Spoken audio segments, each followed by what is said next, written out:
بسم اللہ الرحمن الرحیم۔ السلام علیکم۔ وظیفے کی اجازت کے لیے کمنٹس میں اپنا نام لکھ دیں، اور اگر آپ ہمارے چینل پر نئے ہوئے تو ہمارے چینل کو ضرور سبسکرائب کر دیجیے گا۔ آج جو میں آپ کی خدمت میں وظیفہ لے کر حاضر ہوئی ہوں، یہ رزق میں برکت کے لیے، گھر میں برکت کے لیے، پیسوں میں برکت کے لیے، کاروبار کے لیے مجرب ترین وظیفہ ہے۔ اگر آپ کا کاروبار نہیں ہے، کوئی ذریعہ معاش نہیں ہے، مالی مشکلات کا آپ شکار ہیں، تو آپ صرف ایک بار یہ عمل کر کے دیکھ لیں۔ عمل کچھ اس طرح آپ کرنا ہے، جمعہ کے دن آپ نے نماز فجر سے پہلے یہ عمل کرنا ہے، یعنی جب آپ فجر کی نماز ادا کرنے لگیں اس سے پہلے آپ نے صرف ایک تسبیح اس کی پڑھ لینی ہے۔ عمل کچھ اس طرح آپ نے کرنا ہے، جب آپ وضو کر کے جائیں نماز پر بیٹھ جائیں، اس وقت آپ نے اول آخر 11 مرتبہ درود پاک کے ساتھ درمیان میں آپ نے صرف ایک تسبیح یہ پڑھنی ہے، اللہ اکبر یا نافع اللہ اکبر، اللہ اکبر یا نافع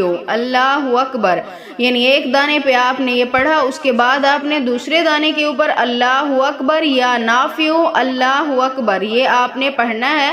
اس کے بعد آپ نے اللہ تعالیٰ سے دعا کرنی ہے، پھر نماز پڑھنی ہے، نماز کے بعد بھی آپ نے اللہ تعالیٰ سے پھر دعا کرنی ہے اپنی حاجت کے لیے۔ انشاءاللہ تعالیٰ میری دعا ہے اس عمل کی برکت سے اللہ پاک آپ کے گھر میں کبھی بھی رزق کی کمی نہیں آنے دیں گے۔